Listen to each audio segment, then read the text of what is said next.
अस्सलाम वालेकुम रहमतुल्लाहि व बरकातुहू। दोस्तों, मैं अपने चैनल टीचिंग कुरान में आपको खुशामदीद कहता हूँ। उम्मीद करता हूँ आप सब खैरियत से होंगे। दोस्तों, आज हम इंशाअल्लाह सूरह नूह स्टार्ट करेंगे। लेसन स्टार्ट करने से पहले आप दोस्तों से गुजारिश है, जो लोग मेरे चैनल पर नए हैं वो काइंडली मेरे चैनल को ज़रूर सब्सक्राइब कीजिएगा, वीडियो को लाइक एंड शेयर ज़रूर कीजिएगा, और हाँ, कमेंट्स बॉक्स में अपनी राय का इजहार करना ना भूलिएगा। आपको मेरी वीडियो कैसी लग रही है। बहुत शुक्रिया। أعوذ بالله من الشيطان الرجيم سورة نوح مكية بسم الله الرحمن الرحيم إنا أرسلنا نوحا إلى قومه أن أنذر قومك من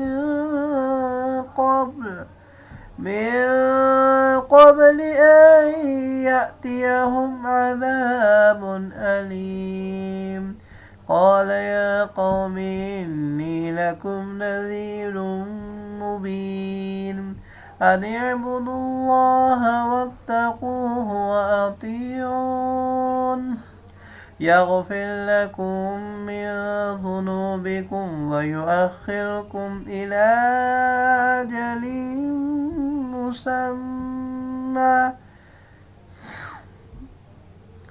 إن أجل الله إذا جاء لا يؤخر لو كنتم تعلمون قال رب إني دعوت قومي ليلا ونهارا فلم يزدهم دعائي إلا فرارا। दोस्तों, इन्ना पे गुन्ना हो रहा है क्योंकि नून मुशद्दद है। नूहन पे इख्फा नहीं, इजहार हो रहा है क्योंकि हमजा आ रहा है हरूफ हल्के में से। अन पे इजहार हो रहा है। ये वाला जो अन है यहाँ पर इख्फा हो रहा है क्योंकि ये वाला नून साकिन के बाद हमजा आ रहा है, ये वाला नून साकिन के बाद जाल आ रहा है। तो अन अंजिर। उम्मीद करता हूँ आपको समझ आ गई होगी।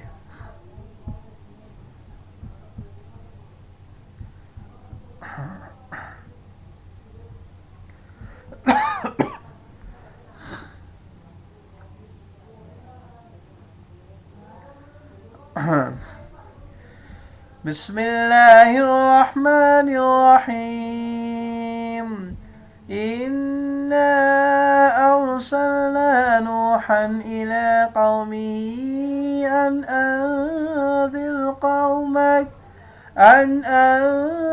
कौमक मिन क़ब्ल अन यअतियहुम अज़ाबुन अलीम قال يا قوم إني لكم نذير مبين أن اعبدوا الله واتقوه وأطيعون يغفر لكم من ذنوبكم ويؤخركم إلى أجل مسمى